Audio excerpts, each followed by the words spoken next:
Boa noite, igreja. Deus abençoe a todos. Gostaria de chamar aqui o meu companheiro de batalha aí. Cadê o pastor João? Chega para cá, homem de Deus. Amém. Deixa eu apresentar aqui o pastor João. A gente se conheceu lá na reunião dos pastores, lá na Shalom, né, pastor? E já tem, acho que uns 4 anos mais ou menos, ou 5 por aí. Né? O pastor ele é pastor da igreja Nação Vinde, lá no Boqueirão, e é um homem muito usado na cura da alma. Com certeza eu tenho coisas para ser curado, você também, e o Senhor o usa com um testemunho assim poderoso. E nessa noite eu creio que não vai ser diferente, Deus vai usar na sua vida. Não saia, ele é um homem que ministra muito, espere a ministração, tá? Porque assim, isso eu aprendi na caminhada com Deus. A unção que você respeita é a unção que você recebe. Amém? Quem recebe essa palavra aqui? Entende? Então, a unção, se você respeita a minha unção, ela cai sobre você. Se você não respeita, paciência. A unção que você respeitar desse homem de Deus aqui, que é usado com cura da alma, você vai receber. Quem recebe então? Então, continua com a sua mão aqui, vamos orar por ele. Pai, está aqui o homem de Deus, Pai, que o Senhor separou, ó Deus querido, lá dentre as malhadas, assim como o Davi. O Senhor o separou para trazer, meu Deus, uma palavra para essa igreja, para trazer mudança na alma dessa igreja, meu Pai, para nos curar. Eu creio que o Senhor tem coisas, ó Deus, que estão dentro desse homem, que ele carrega, e que ele vai despejar nessa igreja hoje aqui, meu Pai. E vai ser algo tão grande, para mudar a história dessa igreja, o antes e o depois. Eu creio que nessa noite, meu Pai, o Senhor o enviou a esse lugar aqui, com um propósito. E creio que o Senhor vai cumprir através do teu servo nessa noite. É a minha oração em nome do Senhor Jesus. Você que crê, diga amém. Amém. Aplauda Jesus na vida dele.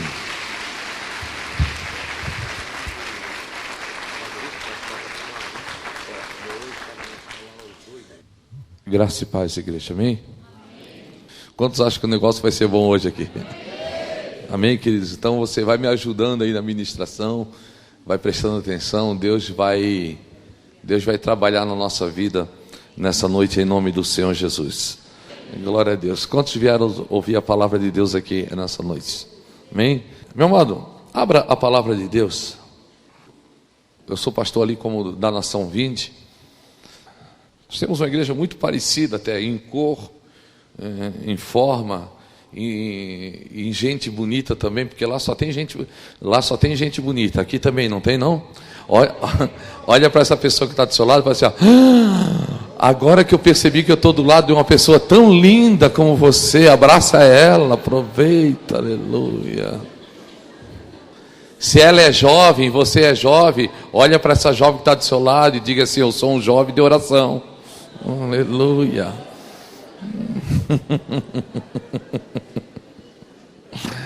Aleluia. Glória a Deus. Amém, queridos. Meus amados, eu tenho 2 meninas. Um dia, se Deus proporcionar, eu quero trazer o testemunho da minha família. Depois de casado, eu vou trazer parte de um testemunho da minha vida hoje aqui. Mas eu quero trazer um testemunho também da minha filha. Então eu tenho 2 meninas, tenho uma de 7, tenho uma de 12 anos. Quando eu casei, já com 30 e poucos anos. Fui ter o meu primeiro filho com quase 40.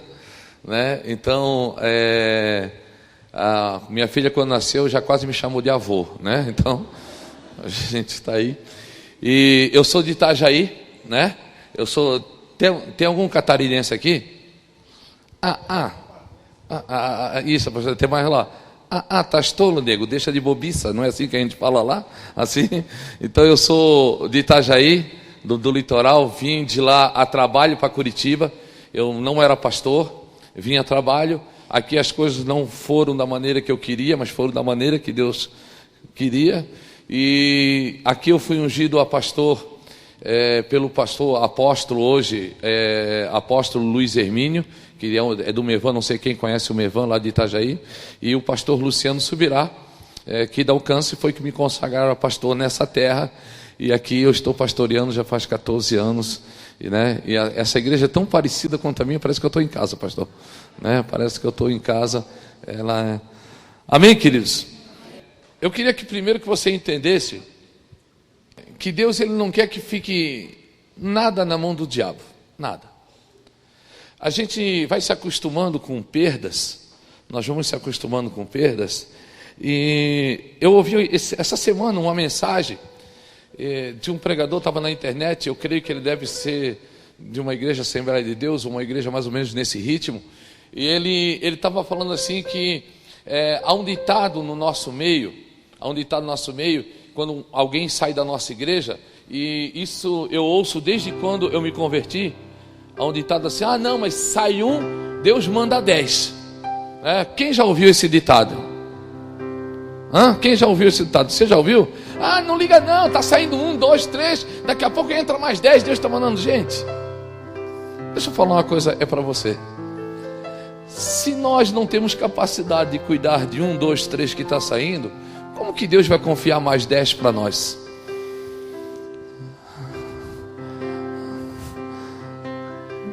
Isso dói, não dói não, gente?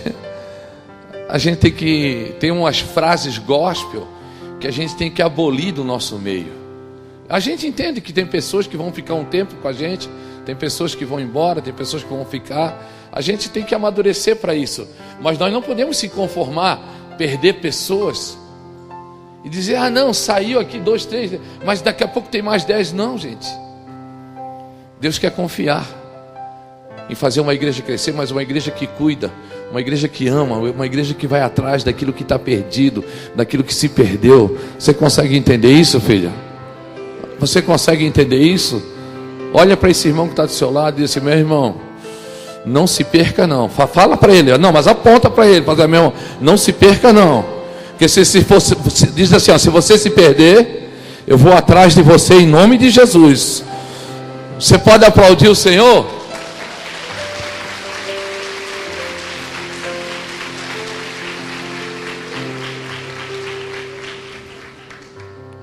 Meu amado, nós precisamos aprender Lucas capítulo 15.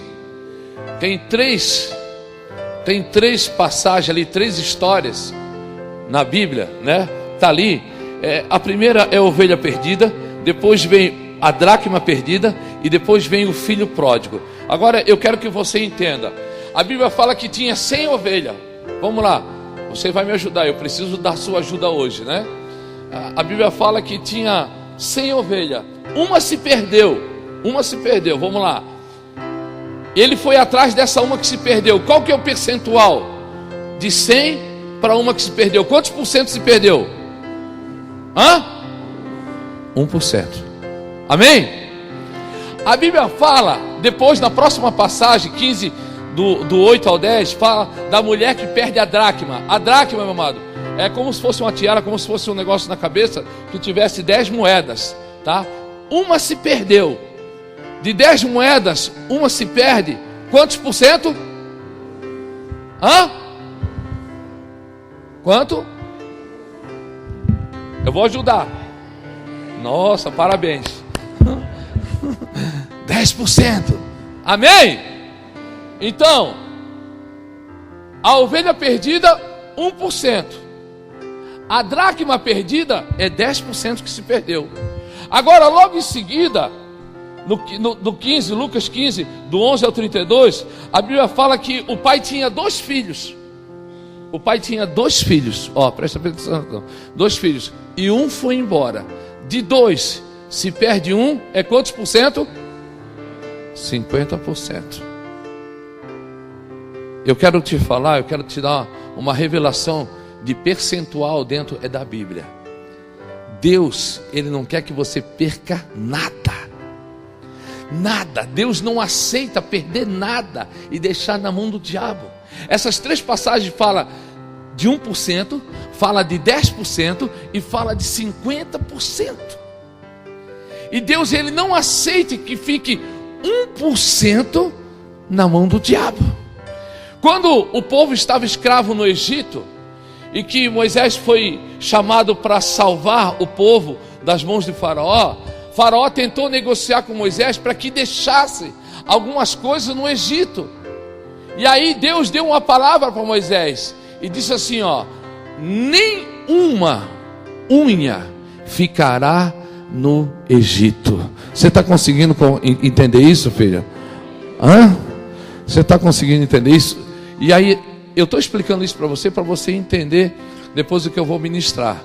Escuta só, tem muitas coisas que nós vamos perdendo e nós vamos alcançando outras, mas algumas coisas o diabo vai segurando na mão dele. Vai segurando na mão dele, e a gente vai deixando, vai se conformando o diabo ter parte da nossa vida nas mãos dele. E a gente vem para a igreja, pastor, eu perdi isso na minha vida, e se contenta em viver com coisas na mão do diabo. Você não pode se contentar. Se a Bíblia fala que não fica nem uma unha na mão de Faraó, filha, você não pode permitir que tenha coisas da sua vida na mão do diabo, em nome de Jesus. Quantos crê? Levante a sua mão para o céu agora e você vai orar. Você vai orar agora. E você vai começar já desde o começo nesse culto. Você vai começar a formar um ambiente profético. E você vai começar a requerer. Porque você sabe o que você perdeu ou o que está da sua vida na mão do diabo. Você sabe. Eu não sei, eu sei aquilo que Satanás tenta tomar de mim, mas você sabe aquilo que ainda está na mão do diabo, aquilo que te pertence, aquilo que Deus te deu, e você vai começar a requerer agora. Você vai dizer, em nome de Jesus, eu quero de volta isso, eu quero de volta o meu casamento, eu quero de volta o meu filho, eu quero de volta a minha dignidade, eu quero de volta o meu trabalho, eu quero de volta isso. Você sabe o que você precisa, mas abre a tua boca. A Bíblia fala que você precisa abrir a tua boca. Abre a tua boca e eu te encherei, diz o Senhor. Vai, começa a requerer agora. Vai.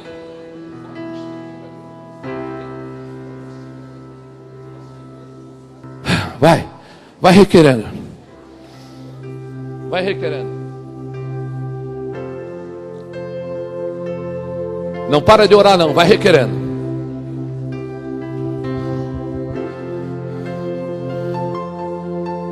Ô Senhor, Pai, tudo aquilo, Pai, que ainda está na mão de Satanás,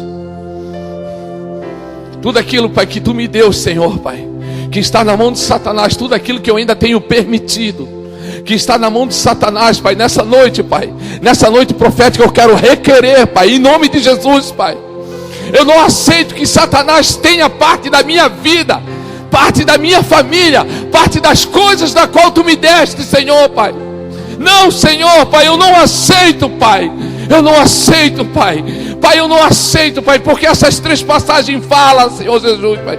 Tu não aceita nem que fique 1% lá fora, Pai. 1% perdido, Senhor, Pai. Tu quer tudo para Ti, Pai. E eu nessa noite, Pai, em nome do Senhor Jesus, com essa igreja, Pai, eu quero, Pai, requerer, Pai, das mãos de Satanás, Pai, aquilo que me pertence, Pai, a minha fidelidade, a minha dignidade, Senhor Jesus, a minha família, o meu filho, o meu esposo, a minha esposa. Eu quero, Pai, sim, Pai, requerer nessa noite, Pai, em nome do Senhor Jesus, Pai. Eu não aceito, Pai, que as coisas que Tu me deste, Pai, estejam na mão de Satanás, em nome de Jesus. Quem crê, levanta suas mãos e aplauda o Senhor nessa noite, e jubile o nome dEle.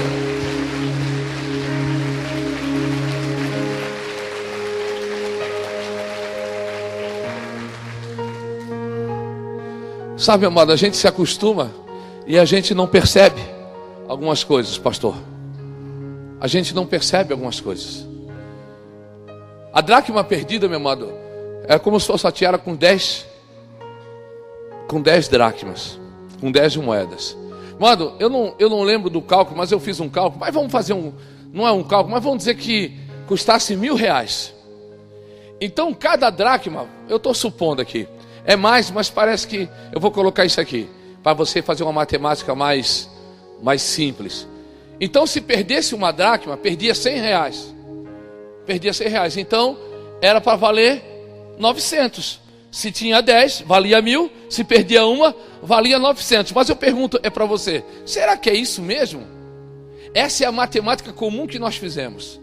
Mas na matemática, não é assim que acontece, na matemática espiritual. Porque um arco, se perdesse uma moeda, ele desvalorizava o valor. Ele desvaloriza. Se você tem alguma coisa, meu amado, que está perfeito e quebra, ele perde pelo menos 50% do valor.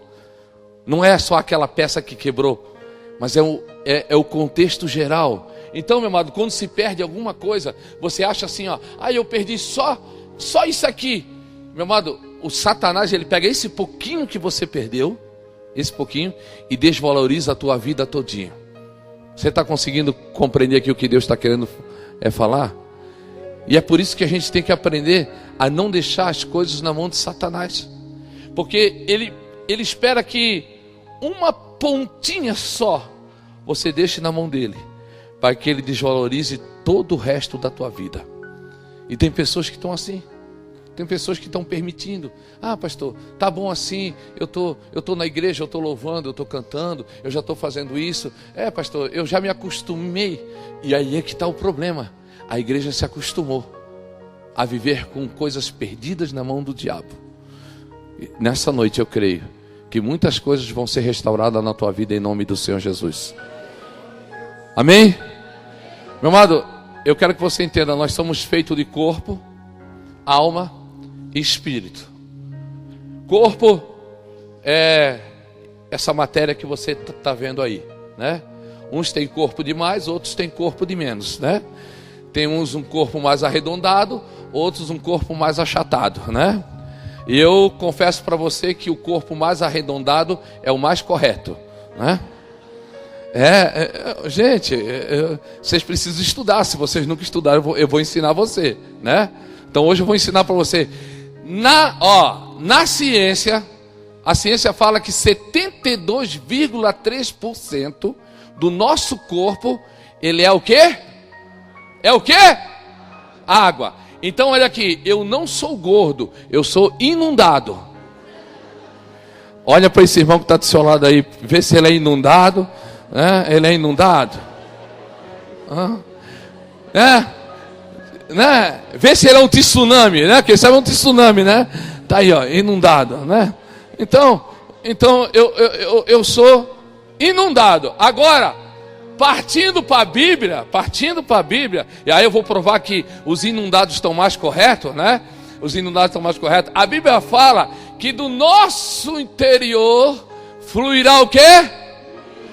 Rios do quê? Olha para esse seco que está do teu lado aí e pergunta para ele, vai fluir o que daí?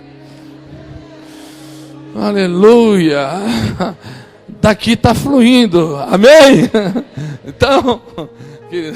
Então corpo é essa matéria que um dia vai apodrecer, vai secar, vai virar pó, amém? A Bíblia fala que o espírito está pronto, mas tem uma coisa chamada alma. E a alma, meu amado, pensa num bichinho terrível para te atrapalhar. Pensa na alma, uma coisa que te atrapalha para orar, te atrapalha para receber as coisas de Deus, te atrapalha para você vencer no teu ministério. Mano, a maioria das pessoas que volta atrás no seu ministério, naquilo que tomaram decisão em Deus, não é por causa do espírito, não é por causa da carne. A carne até peca, mas é por causa da alma, que não consegue ter uma alma bem resolvida. E quando a alma não é bem resolvida, filho, Satanás ele usa os problemas que estão na tua alma. A alma o que é? É a CPU de um computador. Ela armazena tudo o que você passa desde quando você nasceu, ou desde quando você estava no ventre da tua mãe e já recebeu palavras boas ou ruins, a tua alma recebeu e guardou. E chega um determinado tempo da tua vida que ela começa a mostrar para você o que está dentro de você. E você nem sabe que você foi infectado com algumas coisas na tua alma. Eu vou contar depois parte do meu testemunho aqui, e você vai começando a entender algumas coisas. Mas tem coisas que estão aí dentro de você, tem coisas que... Deixa eu chegar um pouquinho mais perto aqui de você, fica melhor para mim. Tem coisas que estão aí dentro de você, que você diz assim, ó, mas por que eu sou assim? Por que eu faço de tal maneira? Por que eu penso assim? Por que eu não sou igual às outras pessoas e penso igual a elas? Por que eu deveria agir como as outras pessoas agem, mas eu não consigo agir? Por que eu choro sozinho quando estou na cama? Por que quando eu estou na frente de todo mundo, eu sou feliz, eu sou alegre, mas quando eu estou sozinho, eu sou depressivo e ninguém sabe disso?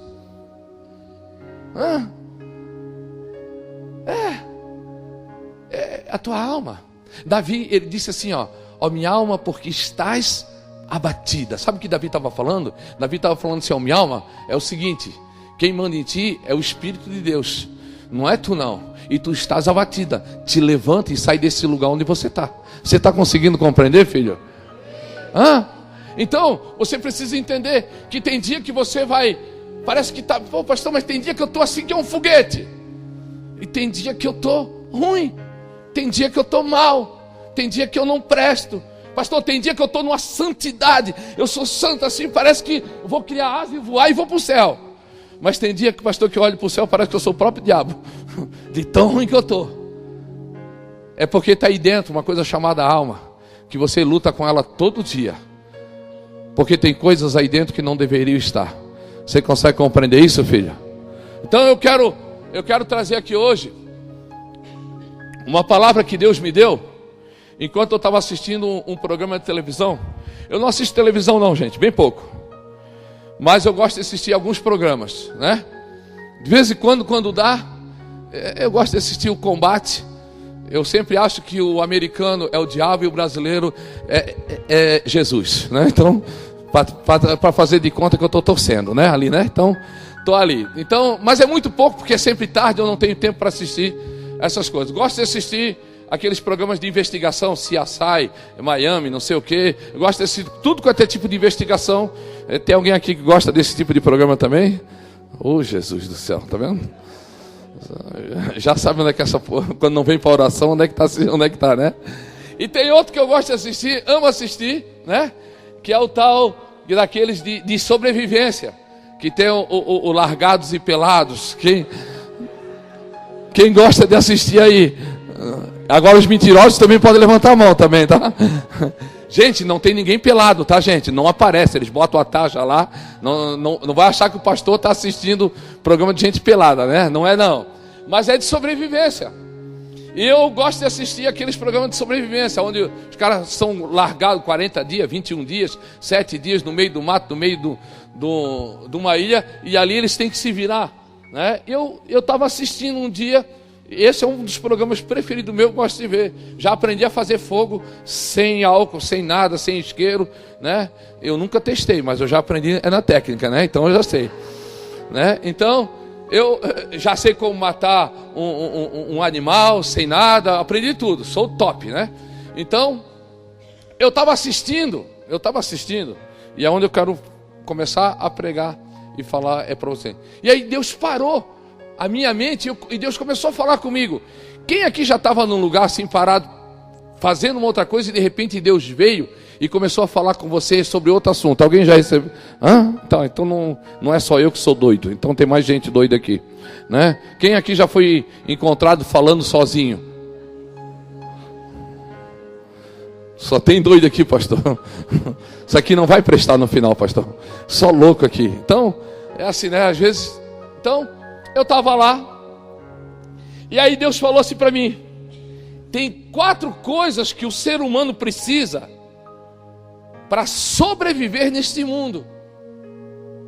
Aí eu falei, Deus, Aí eu já parei de olhar a televisão, estava olhando, mas não estava observando, e o Espírito Santo começou a falar para mim.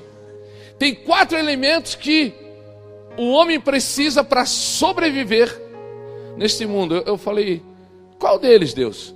Ele falou, olha para a televisão e veja o que eles precisam para sobreviver.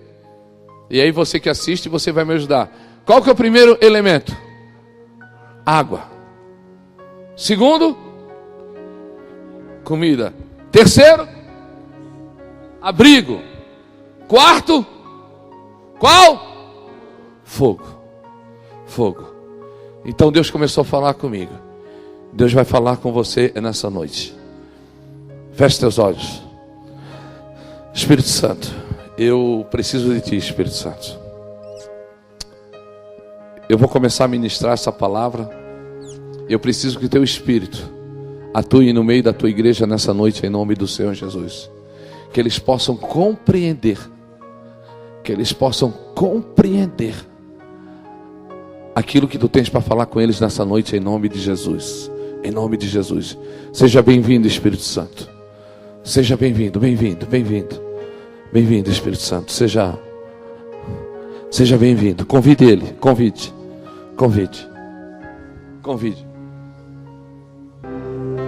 Você precisa da água. Não tem cristão que viva sem a palavra de Deus. Deus fala que bem-aventurado aquele que medita na sua palavra. Que horário? De dia aí? De dia aí? De noite, filho. De dia e de noite. Davi, ele fala assim: guardei a tua palavra no meu coração para não pecar contra ti. Você conhece. Eu não vou pregar nada daquilo que você não conhece. Só que você não pratica. Deus vai bater um pouquinho hoje aqui. Quem suporta aí? Então aguenta. Aí o cara diz que é crente, mas ele não lê a Bíblia. Ele tem a Bíblia dele aberta no Salmo, que número? 91, você sabe, né? E a página está amarela, porque as outras páginas nunca são viradas. Ele não consegue ler a palavra de Deus. Ele passa luta, meu amado. Ele passa o dia todinho na correria. Ele sai, toma um café, vai trabalhar. Ele não consegue ler. E quando lê uma palavra, é muito rápido. Ele não medita, meu amado. É aquele que medita, não é aquele que passa os olhos e lê assim: eu vou ler um versículozinho. Não, é aquele que medita. Bem-aventurado aquele que medita na palavra do Senhor de dia e de noite, meu amado. Meu amado, não adianta você ler um trecho da Bíblia, você lê só por ler. Eu já fiz a minha parte hoje. Eu li o Salmo número 1. Amanhã eu vou ler o Salmo número 2. Mas você não medita no que está nele.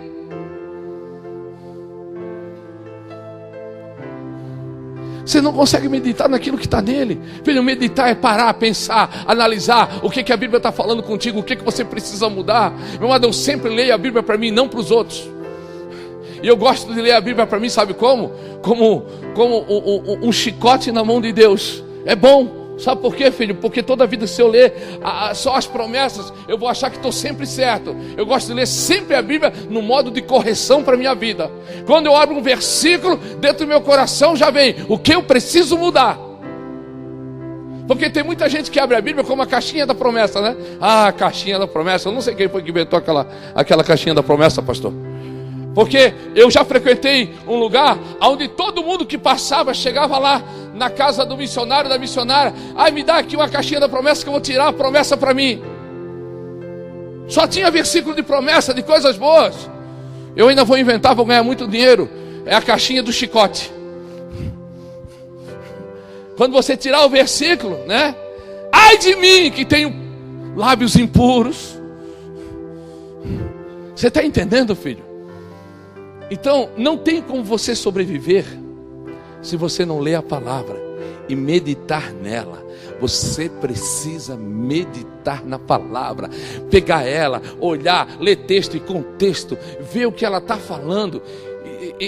Vai na explicação do rodapé na sua Bíblia. A maioria das Bíblias hoje tem uma explicação, tem o rodapé. Se não tem, você vai no irmão Google. O nosso irmão Google, ele explica tudo. Você bota lá o versículo, pede a explicação, ele vai explicar para você aquilo, medita aquilo, traz para você, guarda dentro do teu coração, para você não pecar contra o Senhor, em nome do Senhor Jesus, amém? Água, comida, filha. Deus foi falando, é que eu quero entrar só num assunto. Cada palavra dessa aqui, eu tenho 1 hora, 2 horas para pregar, mas eu vou passar só rapidamente. Comida. As pessoas, elas têm comido tanta coisa, mas não selecionam o que come. Eu tenho certeza que desse altar aqui sai comida boa. Todo domingo à noite ter outro culto durante a semana aqui? Sexta-feira e domingo de manhã. Então olha só, toda sexta, todo domingo de manhã também tem reunião de liderança aqui, também tem, né? Tem, né? É sexta-noite, né? Sai comida boa daqui. E não importa o pregador, porque quem prega é o Espírito Santo, amém, queridos? Então, mas a gente às vezes não quer a comida. Às vezes não quer comida, a gente não se alimenta direito, a gente vai para o YouTube, vai para isso, vai para aquilo, e vai comendo tanta besteira, meu amado. Escuta só, você precisa frequentar culto, você não falta culto. Agora tem um estudo que fizeram, que agora tem uma nova igreja surgindo, é a igreja do 15, do 30. Pastor, o que é isso, igreja do 15? Ela frequenta a igreja a cada 15 dias, a cada 30 dias. É uma estatística, gente. É uma estatística que nós vamos ter que praticamente, para lotar uma igreja no domingo à noite, nós vamos ter que ter 2 igrejas. Mais ou menos nessa quantidade de pessoas. Por quê? Porque a estatística está dizendo que as pessoas vão começar a frequentar a cada 15 dias. Chacoalhe esse irmão que está do seu lado. E diga assim: esse espírito do 15 e 30 sai da tua vida em nome de Jesus. Amém? Então o alimento, você precisa se alimentar, meu amado. Se alimentar e se alimentar bem, né? Eu tenho certeza que você recebe esse alimento, meu amado, todo domingo, toda sexta-feira, todo dia que tem culto, domingo de manhã você recebe. Se alimente bem, filho, se alimente bem. Há uma história, diz que um dia o locutor do rádio estava pregando, um pastor na rádio estava pregando, dizendo que era para frequentar a igreja. Aí alguém entrou alguém ligou e fez uma pergunta e disse: olha, eu não concordo com esse negócio de ter que ir todo culto para ouvir a palavra. Eu não preciso disso, porque o pastor pregou no domingo passado, eu nem lembro do que ele pregou no domingo passado, né? Eu não lembro de nenhuma pregação quase que o pastor pregou. Como isso vai me ajudar? Aí diz que aquele pastor, aquele pregador que estava ali falando na rádio, ele falou: olha, eu queria falar para você que eu sou casado há 30 anos. 30 anos eu sou casado. E durante esses 30 anos, a minha esposa, ela fez comida para mim todos os dias, praticamente. E eu não lembro de quase nenhuma comida que ela fez para mim. A não ser em algumas datas especiais, eu lembro que ela fez uma comida especial. Então eu lembro de algumas coisas, mas eu não lembro. Mas eu sei de uma coisa, eu sei que foi essas comidas que ela fez durante os 30 anos que me manteve de pé e que me sustentou. Você está conseguindo compreender, filho? Talvez você não lembre da mensagem do domingo passado, mas foi ela que te manteve vivo durante essa semana. Talvez você não lembre da mensagem de sexta-feira, mas foi ela que te sustentou para você chegar até aqui no domingo à noite. Você está conseguindo entender? Levanta suas mãos para os céus e agradeça a Deus, porque você está numa igreja que tem dado palavra para você, tem dado alimento bom para você. Comece a agradecer a Deus, agradeça. Faça um período de agradecimento. Faça um período de agradecimento. Aleluia. Amém? O abrigo é ter uma igreja local, filho. Mano, ninguém sobrevive sem uma igreja local. Tem uma geração agora que diz que são os desigrejados. Filho, não entra nessa coisa do diabo. Não entra. Não entra. Eu tenho, como eu falei, para água, para comida e para o abrigo, eu tenho 1 hora de pregação para cada uma, mas eu não posso parar nelas hoje. Então eu só vou dar um tapinha por cima para você entender. Não entra nessa vibe dos desigrejados, por favor. Eu não vou, eu não preciso. A igreja sou eu. A igreja não é as 4 paredes. Não, eu sou a igreja, é assim.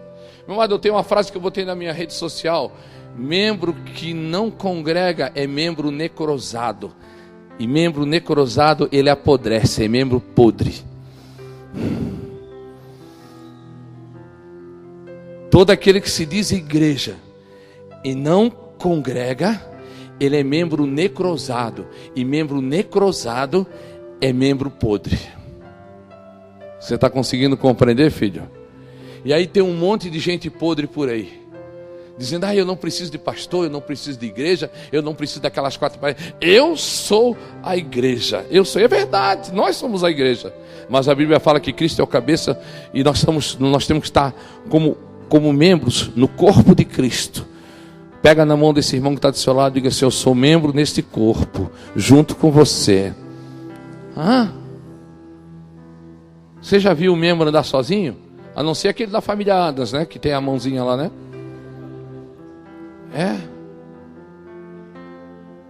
Cara, membro não anda só.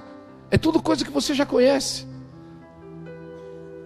Agora eu quero entrar naquilo que Deus falou comigo. E aí tem um fogo. Diga fogo. Diga assim, fogo. Grita bem alto, fogo! Aleluia. Sem o fogo. Isso. Aumenta um pouquinho esse teclado para mim. O fogo, ele ferve a água, ele cozinha a comida e aquece o ambiente.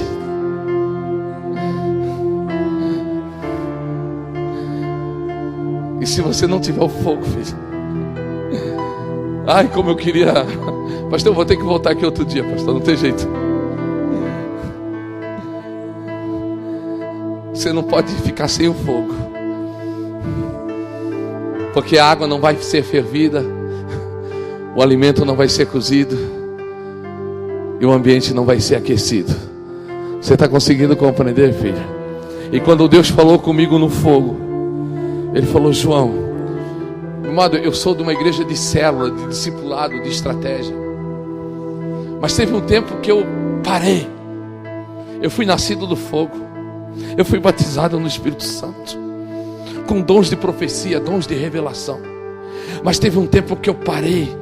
Eu queria o crescimento da igreja, e fui colocando as estratégias, e eu fui deixando o fogo de lado. Eu fui me alimentando de palavras, de estratégia, eu fui comendo em tudo quanto é congresso, era tudo quanto era tipo de comida, e não estou falando para você que é ruim, era tudo bom, as palavras eram boas, os congressos eram bons, era tudo muito bom. Eu fui de igreja em igreja, aprendendo algumas coisas, fui em algumas igrejas enormes, outras muito maiores, e aquilo tudo eu fui comendo, eu fui bebendo, mas faltou uma coisa.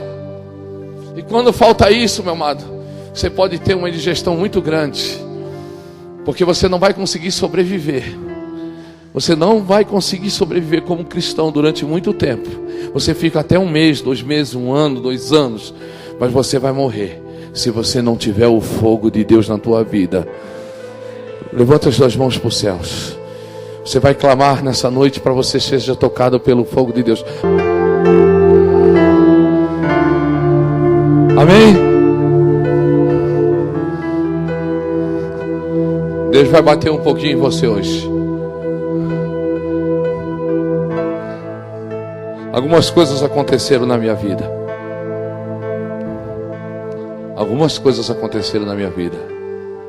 E por isso que o fogo não ficava de pé. Eu vou explicar para você agora. Mas tem gente que tem a unção do Hulk.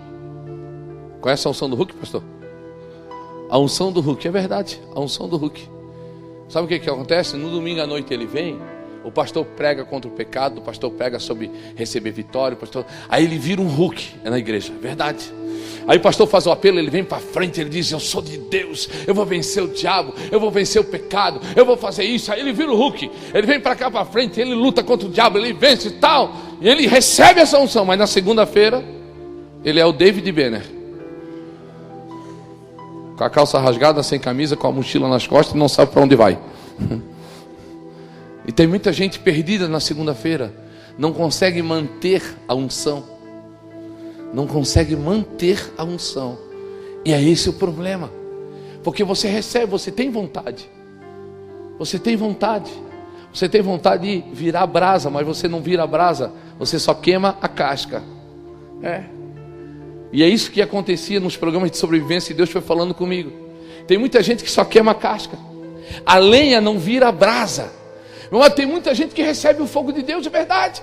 Pastor, e não é por má intenção, é com boa intenção. Ele quer Ele quer virar brasa. A lenha precisa virar brasa. Diga para o irmão que está do seu lado: a lenha precisa virar brasa. Mas ela não consegue virar brasa. Por quê? Porque uma lenha que foi exposta durante muito tempo à chuva, a enchentes e alguma coisa, ela se encharca de coisas que não devia estar. E aí naquele programa de sobrevivência, Deus foi falando comigo. Olha, até agora eu só estava dando introdução. E Deus foi falando comigo naquilo que Ele queria que eu fosse, naquilo que Ele queria que eu virasse.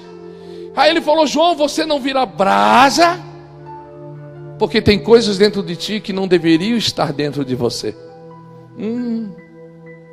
Quantos estão conseguindo compreender? Por quê? Porque eu fiquei exposto há muito tempo às coisas do mundo. E aí não tem como virar brasa, não tem como a lenha virar brasa. Porque quando colocava o fogo lá naquele programa de sobrevivência, o fogo pegava, queimava a casca, mas não virava brasa. Porque dentro daquele toco, dentro daquela madeira, dentro daquela lenha, tinha coisas dentro dela que não deveriam estar. E é por isso que você vem para o culto, você se enche de Deus, o pastor faz o apelo, você vem para frente, você recebe, você pega fogo, mas na segunda-feira, o mais tardar terça e aí quarta, você já está fraco de novo. A lenha apagou. Aí você precisa de mais um culto do Espírito Santo, mais um culto profético, mais uma palavra profética para você acender de novo. Por quê? Senão você apaga de novo. Por quê? Porque você não consegue virar brasa. Deus, nessa noite, Ele quer que cada um aqui nessa noite vire brasa em nome do Senhor Jesus. Amém? Nasci numa família religiosa. Minha mãe era freira. Pastor, como que nasceu de uma freira? Minha mãe saiu do convento. Minha mãe não fez nada com o padre não, fica tranquilo, tá? Minha mãe saiu do convento para cuidar da minha avó que estava doente. E aí o que aconteceu foi que ela conheceu o seu João Carlos Machado, meu pai já falecido. E ela gostou do meu pai, então ela largou dos votos de freira e casou com o seu João Carlos Machado. E eu sempre digo que quando uma freira se casa, o resultado é um pastor. Tá aí, né? Tá aí, então, que as freiras começam a se casar, para que tenham mais pastores por aí, né? Então foi isso que aconteceu. Mas minha mãe, ela não sabia, porque muito inocente, casada, morava dentro de um convento, ela não sabia. E o meu pai já tinha desde de jovem o problema com o alcoolismo. E esse foi uma das grandes guerras dentro da nossa casa, foi o alcoolismo do meu pai. E eu nasci, meu amado, minha mãe pesava 42 quilos. Tem alguma menina aí com 42 quilos? 42 quilos. Tem alguma menina assim, 42 quilos? Quem? 42 quilos? Você? Fica de pé, filha. Aí, 42. Minha mãe, né? Agora não, fica aí. Fica assim, olha só. Minha mãe estava ali, eu nasci de 5 quilos. Obrigado, filha. Antes que você morra aí com esse... Nasci com 5 quilos, gente. Então eu não nasci, eu estreiei. Todo mundo queria saber quem que era o nenê gigante. O nenê gigante que tinha nascido, porque, né, maternidade, todo mundo, as enfermeiras levavam eu para cá. E aí tem um agravante na minha vida. Eu sou o primeiro neto, o primeiro sobrinho, o primeiro filho. Quem aqui é o primeiro neto, o primeiro filho, o primeiro... Isso é bom, mas é uma bajulação que vou te contar. É uma bajulação. Porque tudo era para mim. Tudo era para mim, tudo. E aí eu fui crescendo, tudo era para mim. Meu amado, eu com 1 ano de idade, eu já assobiava. E aí, aí virou aquele, né, o nenê que assobiava. Gente, pensa no... Eu não trouxe foto, eu devia ter trago foto. Vocês não iam acreditar como eu era lindo. Você está rindo porque você acha que eu mudei muito? Hoje eu sou cego de uma vista, eu tenho um olho torto, né? Então esse olho, olha, tem dia que ele acorda assim, tem dia que ele acorda para cá. O dia que ele acorda para cá, eu digo, vira pro céu, filho. Eu consigo olhar para você aqui e dizer assim, meu irmão, para de mexer no celular lá, ó. Né? Fritando o peixe, olhando o gato aqui no chão, né? Então, eu quando faço um apelo e digo assim, meu irmão, Deus está falando contigo, hoje é o dia de você entregar a tua vida para Cristo, no mínimo 10 se levanta achando que é com eles, porque eu consigo ter essa visão ampliada, ele nunca sabe para onde eu estou olhando, né? Então, mas eu quero que você entenda, então, eu nasci num berço esplêndido, tudo era para mim, e a vida deveria ser assim, mas não foi assim, gente. E aí que eu quero falar para você o porquê que a alma atrapalha muito. Eu hoje, pelo meu pai ter sido alcoólatra, ele tomou uma posição, e eu creio hoje, sabendo, conhecendo a Deus e entendendo, era o diabo usando ele. Ele começou a se voltar contra o filho dele. Meu pai, antes de morrer, escuta só, porque eu não vou ter tempo de falar isso depois. Não estou falando mal do meu pai, mas antes de morrer, eu fui a última pessoa que viu ele no hospital com câncer de garganta por causa da bebida e por causa do cigarro. Com 66, 67 anos, eu peguei na mão dele e eu perguntei, pai, você não vai voltar mais. Ele não falava mais, ele não se movimentava mais, e eu disse para ele, se você quer Cristo na tua vida, aquilo a qual você perseguiu o tempo todinho na minha vida, me dê um sinal. Eu segurei na mão dele, aperta a minha mão, e antes dele morrer, ele apertou minha mão, entregando a vida dele para Cristo. Amém? Mas todos os dias quando eu acordava, o meu pai dizia assim, ó, você já se levantou, seu desgraçado? Tomara que um caminhão passe por cima de ti, tomara que tu morra hoje. Mas isso não era uma vez por semana. Eu tenho marcas de faca no meu corpo. Uma vez precisei me defender do meu pai, e meu pai enficou a faca em mim. Então aquilo que era para ter dado certo, não deu tão certo assim. E essas coisas, eu era criança, eu era um adolescente, e isso foi gerando coisas dentro de mim. Minha mãe trabalhava no hospital Marieta Conde-Bornhausen, lá em Itajaí. Precisava trabalhar porque todo o dinheiro que meu pai estava usando era para bebida, então minha mãe precisou trabalhar fora. E minha mãe deixava eu na casa dos nossos vizinhos, da dona Nini, do seu Maneca. O seu Maneca era um embarcado de um petroleiro, ficava 6 meses fora e 6 meses dentro em terra. Então ela tinha 4 filhos, ela tinha o Wildo, ela tinha o Adílio, tinha o Vilso e tinha a Cida, era a mais nova, a Cidinha. Então o Wildo era o mais velho, depois vinha o Adílio, depois vinha o Vilso. Eles eram jovens já. E eu era uma criança, minha mãe deixava eu todos os dias ali. E a dona Nini também bebia.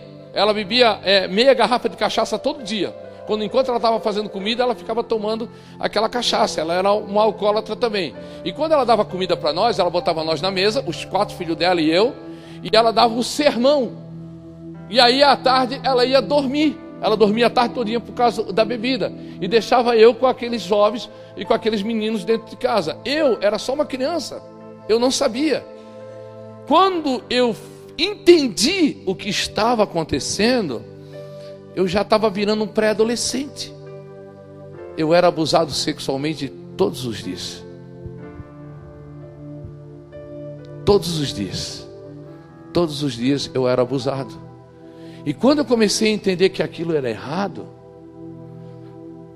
eu comecei a rejeitar.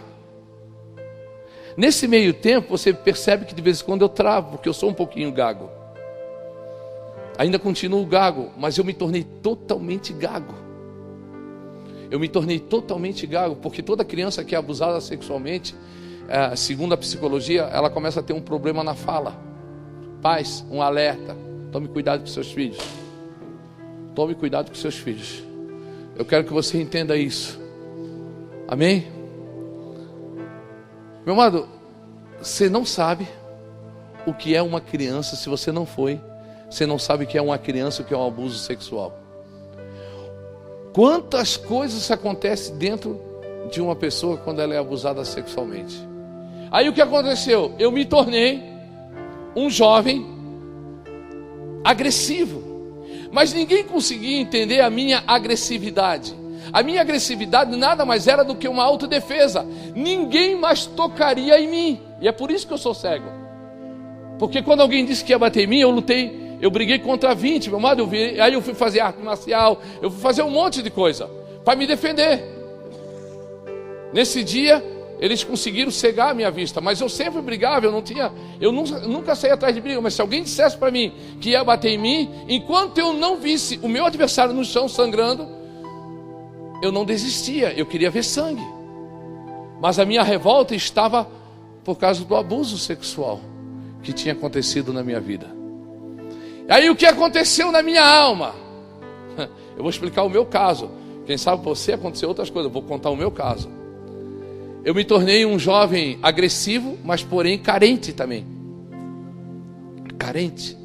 Eu me tornei carente. E aí toda a família que eu conhecia, todo amigo e toda namorada que eu tinha, a família deles era a minha família. Você está conseguindo compreender, filho? Quem estava com problemas era a minha alma. Você está conseguindo compreender, amém? Era a minha alma. Tá? Palavras que você recebe, palavras de maldição, fere a tua alma. A tua alma recebeu e você hoje não consegue. Quantas pessoas não conseguem ser financeiramente bem-sucedidas porque não conseguem receber o bem de Deus? Porque a tua alma diz que você não é merecedor.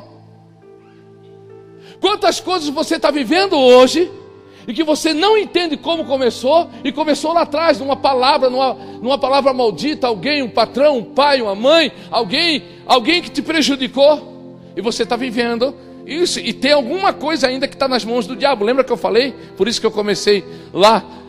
Deus não quer nenhum percentual da tua vida na mão do diabo. Quantos creem nisso?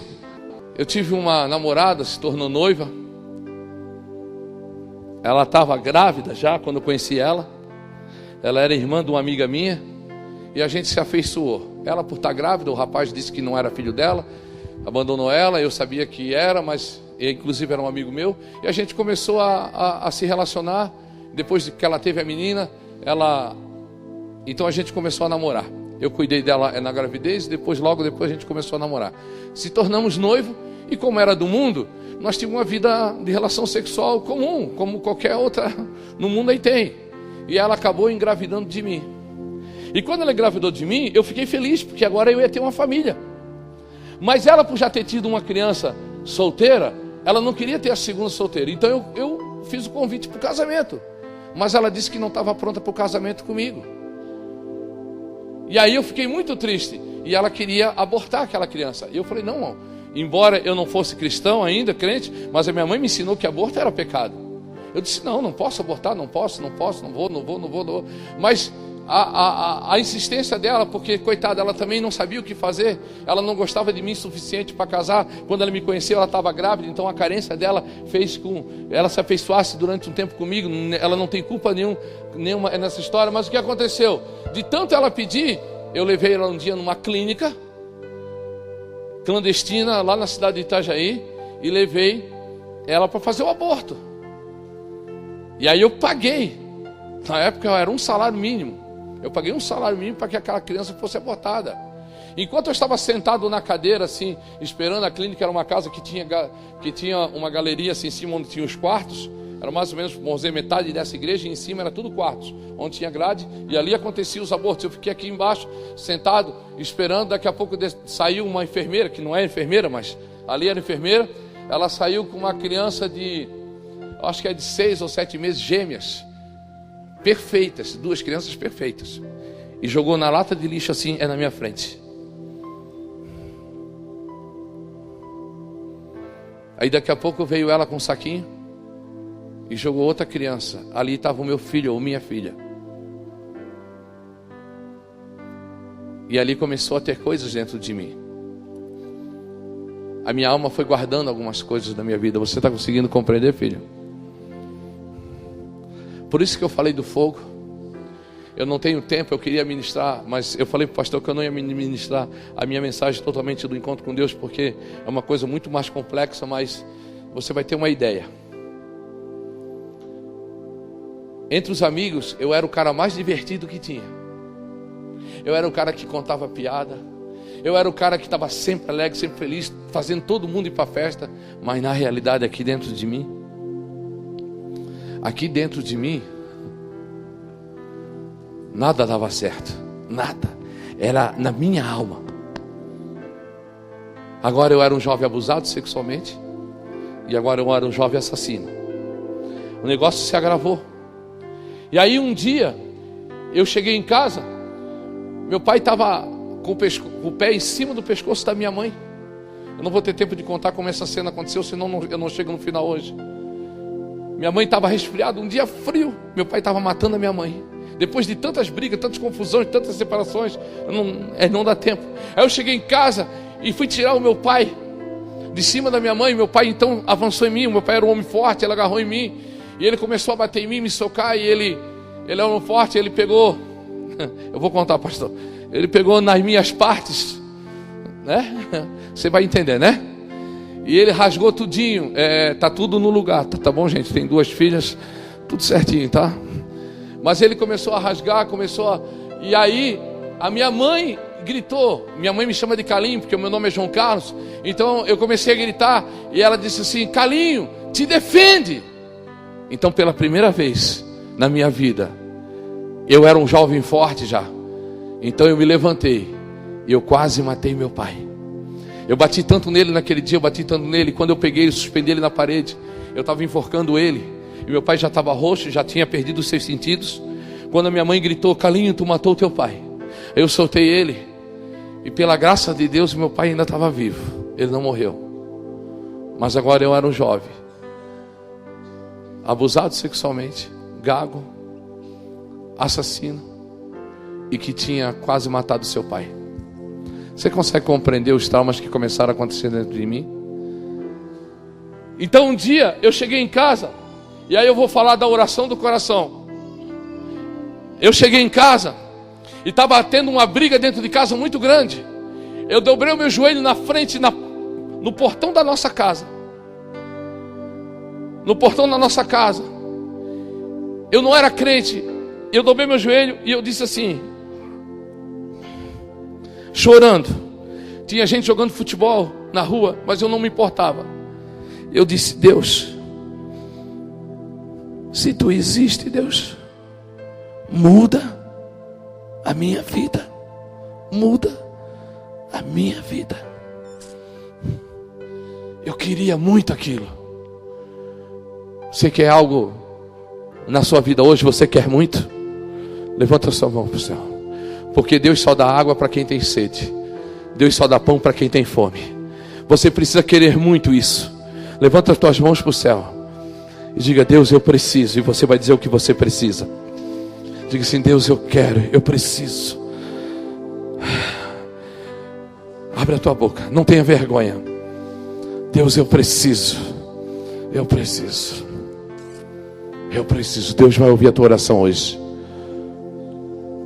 Amém?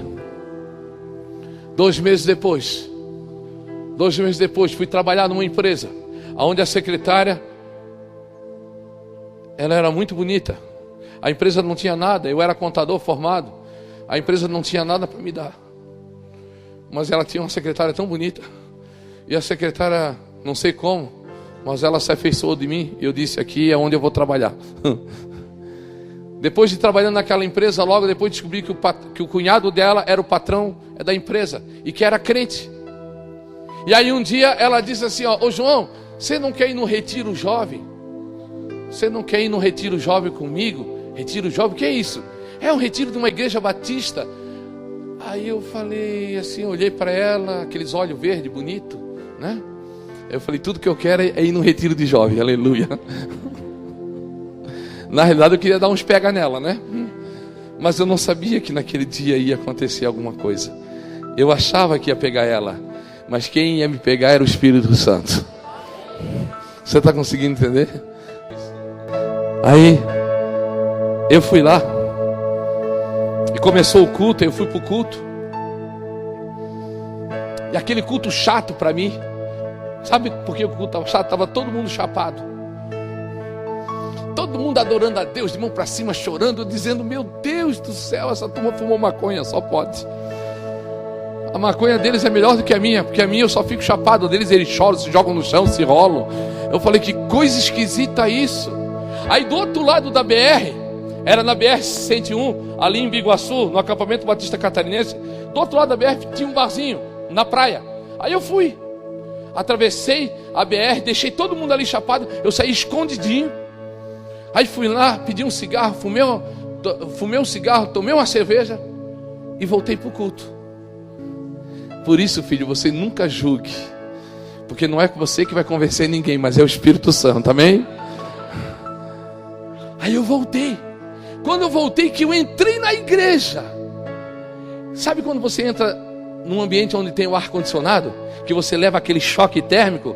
Foi isso que aconteceu comigo, pastor. Foi isso que aconteceu comigo naquele dia. Eu recebi um choque, mas não era de temperatura. O Espírito Santo, foi a primeira vez que eu senti a presença do Espírito Santo. Estava tocando essa música, dá o lar maior para mim, só para mim. Grande é o Senhor e muito digno de louvor, na cidade do nosso Deus, seu santo monte. A alegria de toda a terra.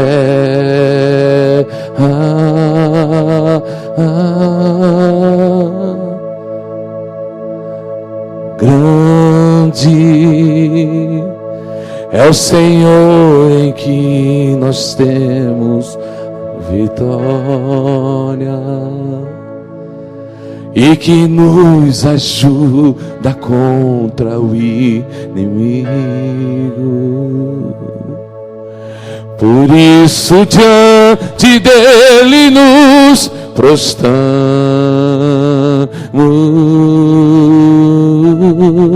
Levanta suas mãos para os céus e diga assim: queremos o teu nome engrandecer e agradecer-te por tua obra em nossas vidas. Confiamos em teu infinito amor, pois só tu és o Deus eterno sobre toda a terra e céu. E quando eu vi, eu estava igualzinho você, com as mãos levantadas, chorando, dizendo: Deus, tu ouviu a minha oração, Deus. Tu existe, Deus. Tu existe. Naquele dia eu senti a presença de Deus. Naquele dia o Espírito Santo, Ele me tocou. Naquele dia o Espírito Santo estava respondendo a minha oração na frente da minha casa. Aquilo que eu queria, aquilo que eu disse, Deus, se tu insiste, se mostra para mim. Deus já se mostrou para você. Levanta a mão, adore o nome dEle e diga: queremos o teu nome engrandecer e agradecer-te, por tua obra em nossas vidas. Confiamos em teu infinito amor.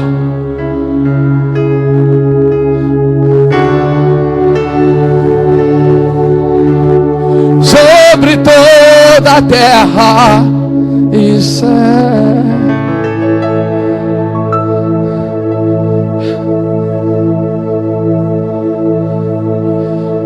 Me tornei um crente, aleluia.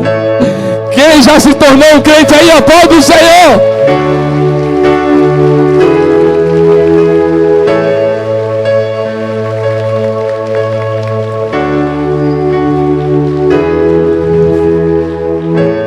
Meus problemas estariam resolvidos. Ai, meu Deus, eu achava, né? Quantos aqui se tornaram crente e achavam que todos os problemas estavam resolvidos? Aleluia, mas não foi assim, né, filho? Não foi assim. Fiquei namorando aquela menina, fui. Aí ela precisou ir embora para São Paulo, para a cidade dela, uma cidadezinha do interior. Eu falei: puxa Deus, agora que tu me deu uma namorada, eu estou formando uma família. Lembra do meu problema da alma? Aí ela foi embora. Aí na Páscoa ela me mandou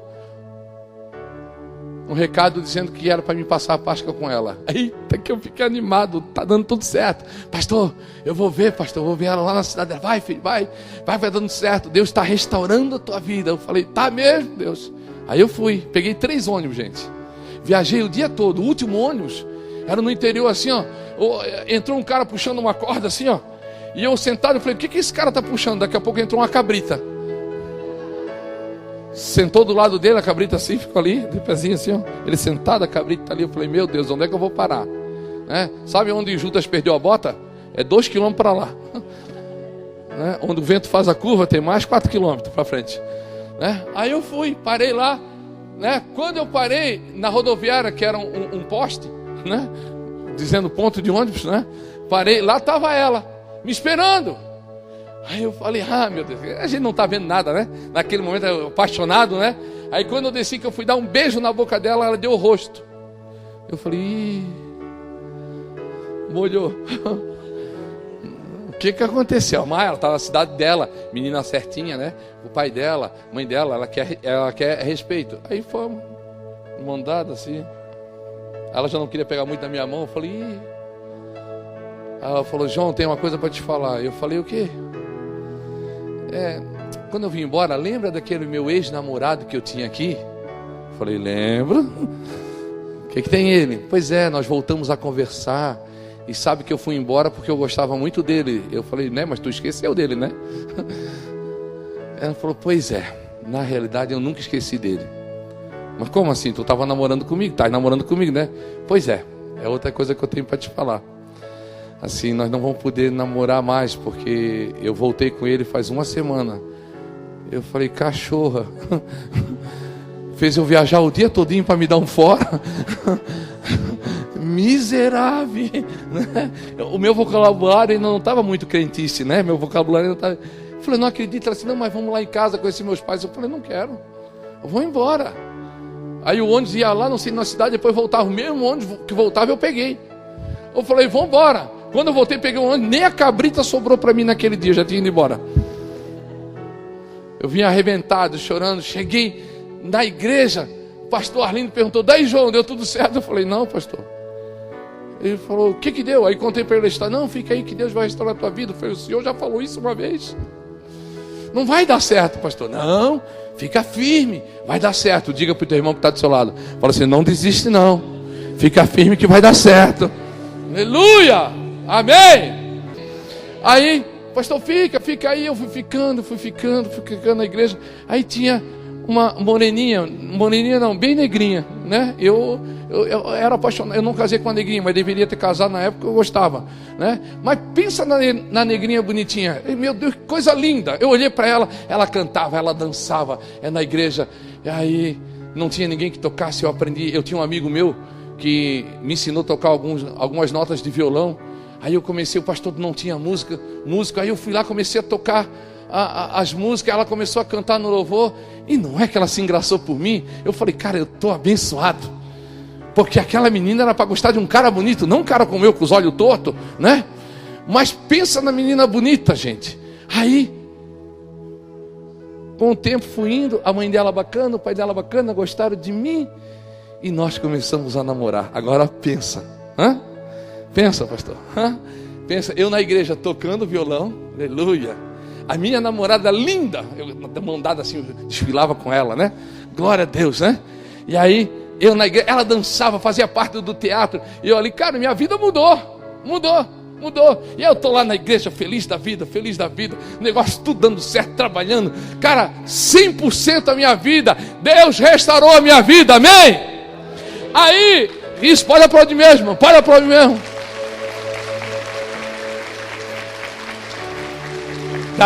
Daqui a 5 minutos você vai desaplaudir. Vai continuar aplaudindo, vai dar certo.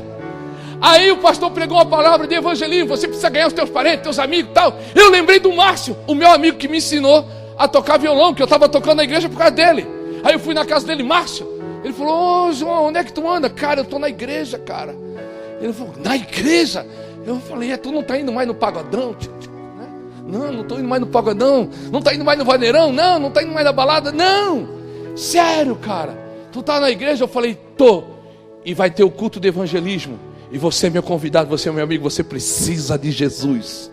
Aleluia. Ele falou, sério, eu quero lá conhecer a tua igreja. Tu vai conhecer meu pastor? Estou namorando, a família dela é legal, a mãe dela é bacana, o pai dela é legal. Aí ele falou, eu vou. No culto de evangelismo eu fui. Ele foi. E aí, meu amado, ele conheceu a minha igreja. E a minha igreja amou ele. Ele conheceu o meu pastor. O meu pastor gostou dele. Ele conheceu o meu sogro e a minha sogra. E meu sogro e minha sogra gostaram dele. Você está rindo porque não foi com você, né?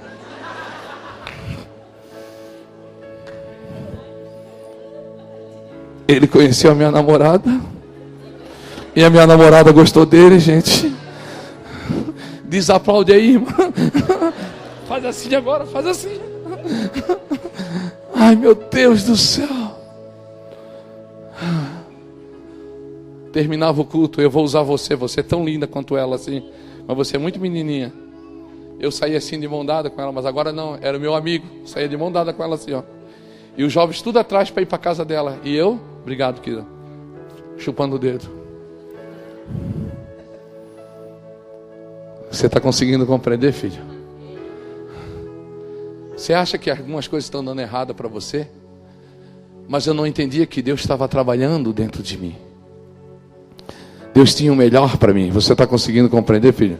Nenhuma pessoa que passou na minha vida era ruim, mas Deus tinha a coisa certa para mim.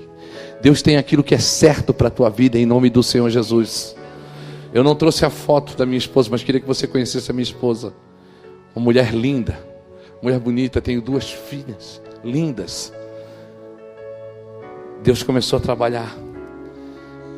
Eu fiquei desanimado, tentei tirar minha própria vida. Eu peguei um dia nu, estava tomando banho, lá em Itajaí é 220, eu botei a mão nos 2 fios desencapados do chuveiro. E eu segurei, se fosse 110 eu estava morto. O 220 ele te repele. Ele me deu um choque tão grande, eu bati com a cabeça naquele porta-toalha, que é de ferro, era atrás do chuveiro aqui. Ele me fez voar, eu bati com a nuca naquele porta-toalha. Fiquei desmaiado durante meia hora dentro do chuveiro. Minha mãe querendo quebrar a porta e gritando por mim. E eu não conseguia me levantar. Pensei em tirar minha própria vida, porque eu achava que Deus não estava comigo. Você está conseguindo compreender, filho? A Bíblia conta a história de Mefibosete, um jovem que perdeu tudo. A Bíblia fala num jovem que tinha tudo. O pai dele morreu na guerra. Jonatas saiu para a guerra com seu pai Saul, o rei. Morreram na guerra. A lei era o seguinte, escuta só o que eu vou te falar. A lei é que matasse todos os parentes do rei. Mefibosete era neto do rei. A empregada que cuidava dele saiu correndo para tentar proteger ele, esconder ele, tropeçou, deixou ele cair. Ele quebrou as pernas, não sei como foi, mas ele ficou aleijado de ambas as pernas. Foi morar na cidade, na cidade de Lodebar, na casa de Maquir. Terra de Lodebar significa terra do nada. Mano, um jovem só perdeu tudo num dia. Perdeu pai, perdeu mãe, perdeu tudo. Quando Davi assumiu o reinado, ele tinha uma aliança com o pai de Mefibosete. E ele disse assim, ó, eu quero devolver tudo aquilo que era de Jonatas para o filho dele. Tem algum ainda que sobrou? Aí disseram, tem sim. Tem Mefibosete, um aleijado. Filho, escuta só que eu vou te falar. Quando as pessoas lembram da gente, elas não lembram da gente daquilo que a gente é de bom. Lembram sempre pelo aquilo que é ruim. Não é verdade? Ah, conhece o Marcelo? Qual? Aquele orelhudo, dentuço, o narigudo, não é assim? Hã? O velhaco, é isso, aquilo. Ninguém lembra pelas nossas qualidades, mas lembra da gente pelos defeitos que tem. Porque o diabo tem prazer de apontar os nossos defeitos, mas Deus exalta as nossas qualidades em nome do Senhor Jesus. Você consegue entender isso, filho? Quando Davi chamou Mefibosete para receber tudo que ele tinha por direito, sabe o que Mefibosete disse? Eu não mereço, eu não posso receber. Eu sou como um cão morto. Escuta o que o pastor vai te falar. Tem muita gente que se sente dessa maneira. Quando Deus quer te abençoar, por tantas coisas que você tem na tua alma, por tantas coisas que aconteceram na sua vida, você não consegue receber o bem de Deus. Mefibosete tinha promessa. Davi tinha feito uma aliança com o pai dele e disse assim: Jonathan, se você morrer antes de mim, eu cuido da tua família. E Jonathan disse para Davi: se você morrer antes de mim, eu cuido da tua. Jonatas morreu antes, Davi assumiu o reinado. Davi lembrou da promessa. E aí ele chamou Mefibosete, o único que sobrou, o único que tinha a promessa da herança.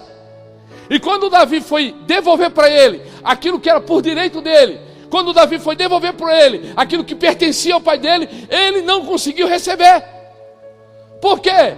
Porque a alma dele dizia: você é um aleijado, você perdeu pai, você perdeu mãe, você perdeu isso, a mão de Deus não está sobre a tua vida, você é um miserável, aconteceu isso contigo, te humilharam, fizeram isso com você. Aí Mefibosete disse: eu não mereço, meu amado, foi isso a minha vida.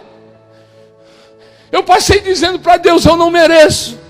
Eu não mereço ser feliz, eu não mereço ter um casamento, eu não mereço ser bem sucedido, eu não mereço isso, eu não mereço aquilo, eu não mereço. Por quê? Porque eu achava que a mão de Deus não estava sobre a minha vida.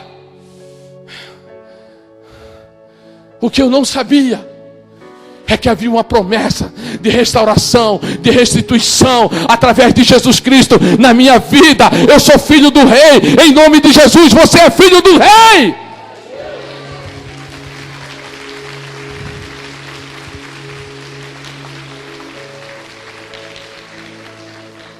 Casei.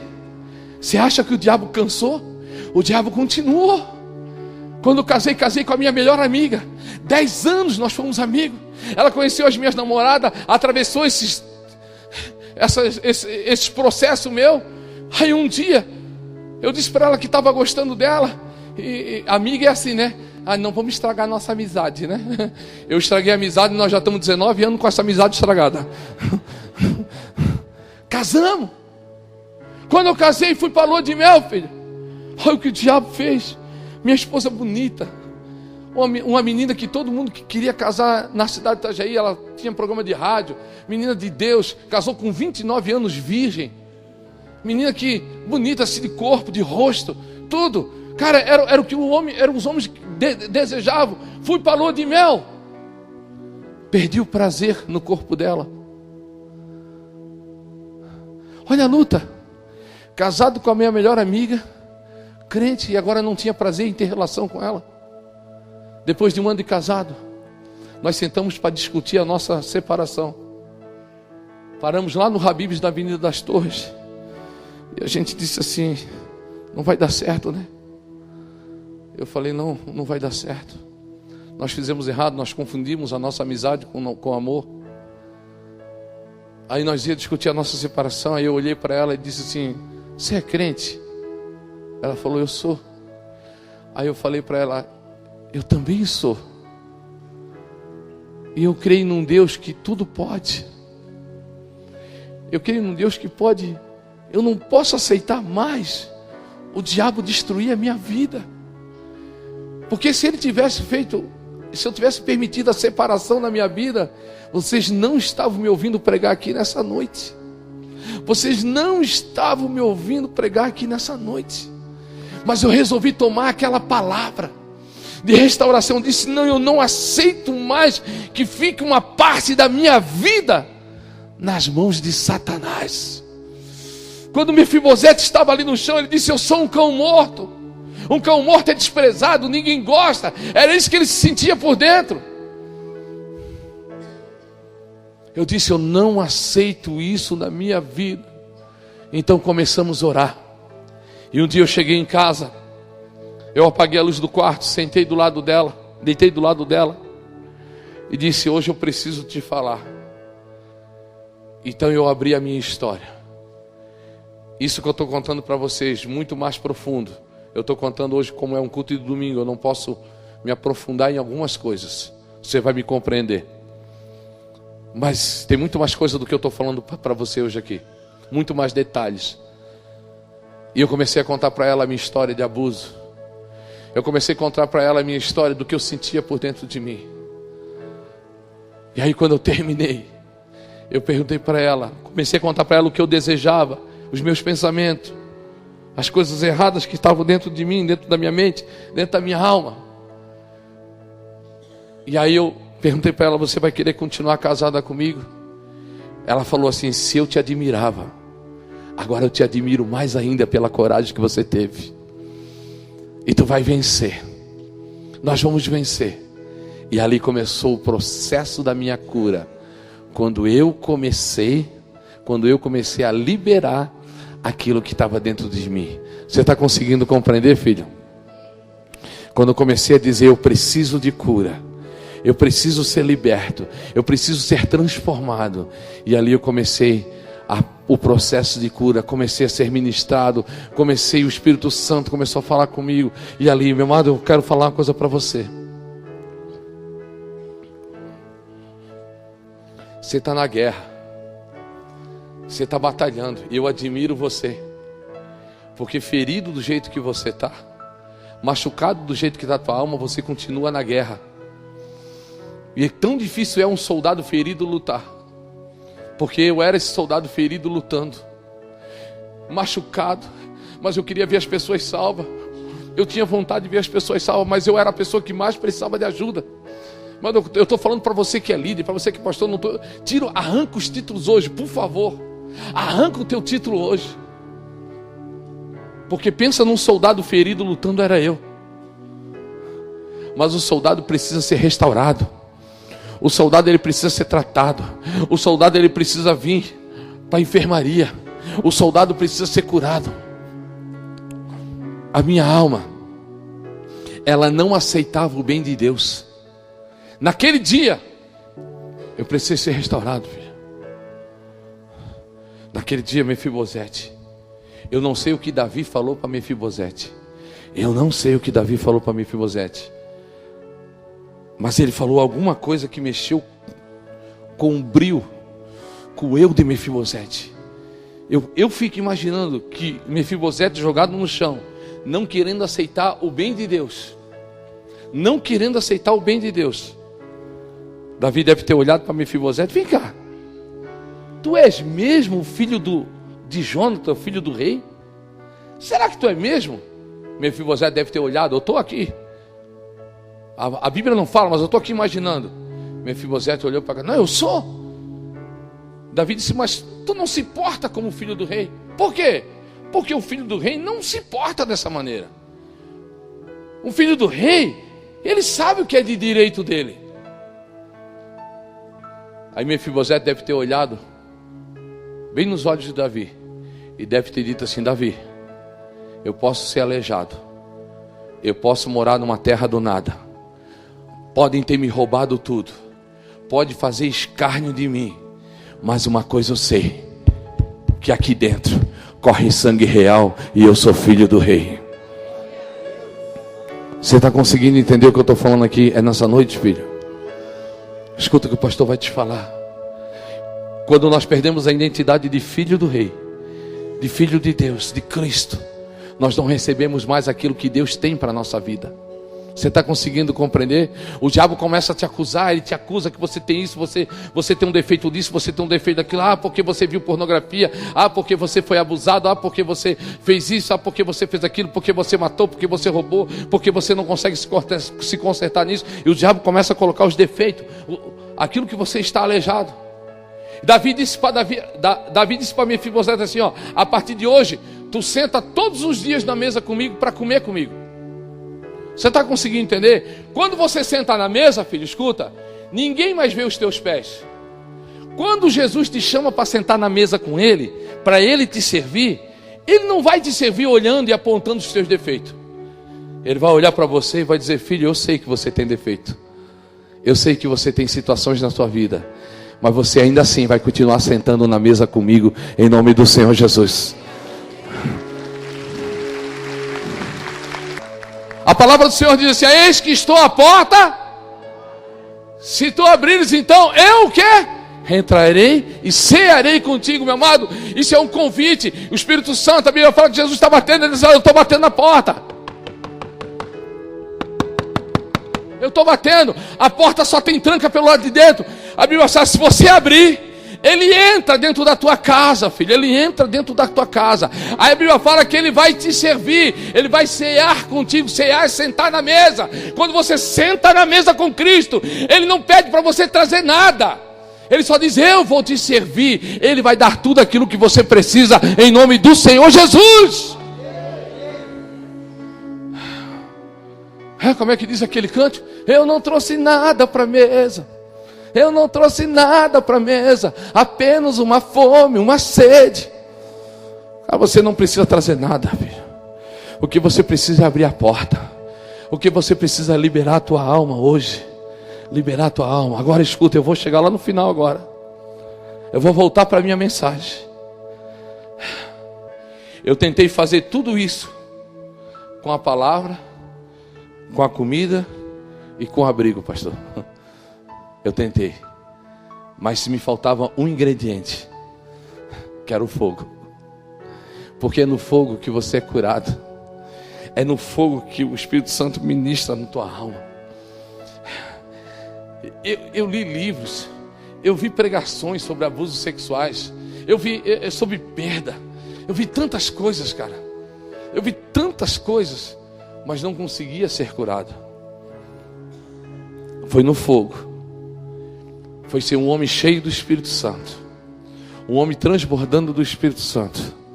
Foi ali que Deus começou a me curar de muitas coisas. Você está conseguindo compreender? Vai ficando de pé comigo nessa noite. Vou explicar para você. O sacerdote, todo dia, escuta, feche teus olhos, para você entender o que eu vou falar. O sacerdote todos os dias, ele trocava o óleo. Está em Levítico. A Bíblia fala que era de responsabilidade do sacerdote manter o fogo aceso sobre o altar. O fogo aceso. E aí, essa palavra um dia falou comigo. Jesus morreu. E hoje, depois que o véu se rasgou, todos nós somos sacerdotes. E se o fogo não está aceso, é porque eu, como sacerdote, pastor, não mantive o fogo aceso. Porque a responsabilidade de manter o fogo aceso na tua vida não é do pastor, não é da igreja, não é do irmão. É totalmente sua responsabilidade. E se você não está sendo curado ainda, se você não está sendo liberto ainda, é porque você não está mantendo todos os dias o fogo aceso na casa de Deus. A casa de Deus hoje não é mais um templo, é você. É você que é a casa de Deus, filho, você. E é totalmente responsabilidade sua manter esse fogo aceso. Porque enquanto você manter o fogo aceso, você vai sendo curado, você vai sendo liberto, você é o sacerdote. E tem pessoas aqui que precisam entender isso. Não esperem de um culto, não espere de um pastor, não esperem de alguém para manter esse fogo aceso. Não espere. Não espere. Você é o sacerdote. Você é o sacerdote. E é responsabilidade sua manter o fogo aceso na casa de Deus, que é você. Você hoje é casa de Deus. Você é casa de Deus. E eu sei que você está aqui hoje, todos os domingos. Você é líder, você é obreiro, você até fala em línguas, mas você precisa de uma cura na tua alma. Você está carregando coisas que você não precisava mais carregar. Isso tem sido um peso aí dentro de você. Tem sido um peso dentro de você. Eu gostaria de ter tempo hoje para ministrar algumas coisas, mas eu sei que você precisa rasgar o teu coração hoje diante de Deus, porque não dá mais para continuar dessa maneira, da maneira que você está. Você precisa se libertar de coisas que estão dentro da tua alma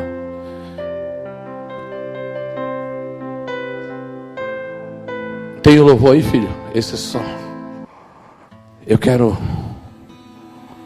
que você saia do seu lugar e procure um lugar aqui na frente. Eu não tenho mais tempo para ministrar muita coisa, mas eu sei do que eu estou falando, gente. Eu poderia trazer uma mensagem muito linda. Se precisar arrastar as cadeiras, arraste. Existe um trono colocado no mais alto lugar. Arrasta as cadeiras, só tome cuidado com os pertences. Rodeado de anjos, onde Deus reina. Eu queria que os obreiros dessa casa viessem aqui em cima do altar, porque tem que começar por nós. A vida Ele governa, e a minha vida Ele governa. Todos os obreiros, líderes, E esse rei veio a mim dobre os seus joelhos aqui. com seus olhos em chama. Se você quiser dobrar o seu joelho, dobre. Se você não pode ficar em pé e sentado, traga uma cadeira e vem aqui para frente.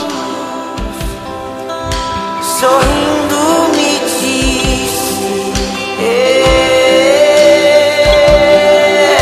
o fogo nunca dorme, o fogo nunca apaga, nunca apagará, não. Pode baixar um pouquinho essas luzes para mim? Baixar um pouquinho, isso. Deus nunca morre. Pode deixar o som, à vontade. Nunca é vencido. Eu quero dizer para vocês que estão aqui na frente, olha aqui para mim. Existe um amor. Eu preciso vencer. E você vai entender o que eu vou falar. Todos os dias, o diabo parece que acorda do lado da minha cama, tentando me lembrar daquilo que um dia eu fui. E todos os dias eu preciso dizer para o diabo aquilo que eu sou e não aquilo que eu fui. Você consegue compreender? Pastor, isso vai sumir num passe de mágica? Não. Eu luto todos os dias, mas todos os dias eu venço em nome do Senhor Jesus. Eu não estou aqui com uma varinha mágica hoje para colocar sobre a tua cabeça e dizer, vai sair. Não. O que eu estou aqui para dizer para vocês é que todos os dias eu venço. E todos os dias eu tenho a oportunidade de envergonhar o diabo e dizer, você não tem mais nada meu, porque eu sou 100% de Jesus, em nome de Jesus.